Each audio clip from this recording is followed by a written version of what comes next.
subscribe and follow. আসসালামু আলাইকুম।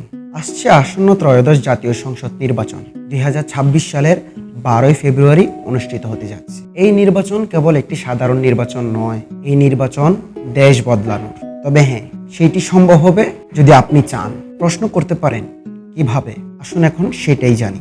এর আগে যতগুলো নির্বাচন হয়েছিল সেখানে ছিল একটি কাগজ যেখানে প্রার্থীদের মার্কা ছিল, আপনারা সিল মেরে ভোট দিয়েছেন। কিন্তু এইবারের নির্বাচনে থাকবে দুইটি কাগজ, একটিতে থাকবে মার্কা আর অন্যটিতে থাকবে ওই যে তখন বললাম ক্ষমতা এখন আপনার হাতে, এই সেই ক্ষমতার কাগজ, হ্যাঁ বা না ভোট, অর্থাৎ গণভোট। এখন আপনারা প্রশ্ন করতে পারেন গণভোট কি, কিসের ভিত্তিতে আপনারা ভোট দিবেন? চলুন, আপনি হ্যাঁ এর পক্ষে ভোট দিলে কি পরিবর্তন করতে পারবেন আর না এ ভোট দিলে কি পরিবর্তন করতে পারবেন না তাই জেনে নিই। তত্ত্বাবধায়ক সরকার ও সরকারি কর্ম কমিশন। তত্ত্বাবধায়ক সরকার কি? তত্ত্বাবধায়ক সরকার হলো নির্দলীয় সরকার, অর্থাৎ কোনো দলের পক্ষপাতিত্ব করবে না। তারা শুধু নির্বাচন পরিচালনা করার জন্য ক্ষমতা গ্রহণ করবে এবং একটি সুষ্ঠু নির্বাচন পরিচালনা করে নির্বাচিত সরকারের হাতে ক্ষমতা হস্তান্তর করবে। এটাই তত্ত্বাবধায়ক সরকারের কাজ। সরকারি কর্ম কমিশন, এই কমিশনের কাজ হলো যারা সরকারি চাকরি করে তাদের বদলি করা এবং পদোন্নতি করা। সরকারি দল চাইলেই ইচ্ছেমতো সংবিধান পরিবর্তন করতে পারবে না। সংবিধানের গুরুত্বপূর্ণ পরিবর্তনের ক্ষেত্রে গণভোটের আইন চালু করতে হবে। গণভোট হলো একা কোনো সিদ্ধান্ত না নিয়ে যেই দিকে বেশি ভোট পড়বে ওই সিদ্ধান্তই গ্রহণ করতে হবে, এটাই গণভোট প্রক্রিয়া। বিরোধী দল থেকে ডেপুটি স্পিকার এবং গুরুত্বপূর্ণ সংসদীয় কমিশনের সভাপতি নির্বাচিত করতে হবে।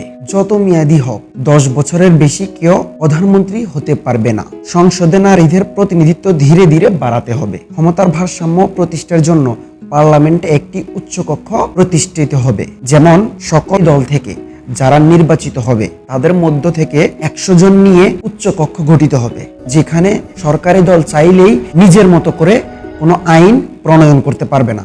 আপনি কি এই আইন চান? দেশের বিচার ব্যবস্থা স্বাধীনভাবে কাজ করবে।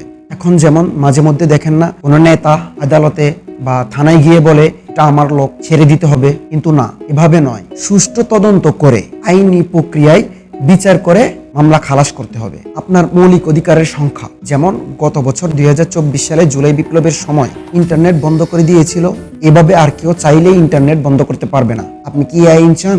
দণ্ডপ্রাপ্ত অপরাধীকে রাষ্ট্রপতি চাইলেই ক্ষমা করতে পারবে না, অর্থাৎ একজন মৃত্যুদণ্ডের আসামি রাষ্ট্রপতি চাইলেই তাকে ক্ষমা করতে পারবে না। আপনি কি আইন চান? রাষ্ট্রপতি এবং প্রধানমন্ত্রীর মধ্যে ক্ষমতার ভারসাম্য বজায় রাখতে হবে, কেউ বেশি না কেউ কমও না। এতক্ষণ আমরা যা যা আলোচনা করলাম, আপনি যদি হ্যাঁ এর পক্ষে ভোট দেন এর সবগুলি আপনি পাবেন, আর যদি না এর পক্ষে ভোট দেন তাহলে কিছুই পাবেন না। ওই যে আমরা জুলাই স্লোগান তুলেছিলাম না, ক্ষমতা না জনতা, জনতা জনতা। ক্ষমতা এখন আপনার হাতে, আপনি চাইলেই দেশ বদলাবে।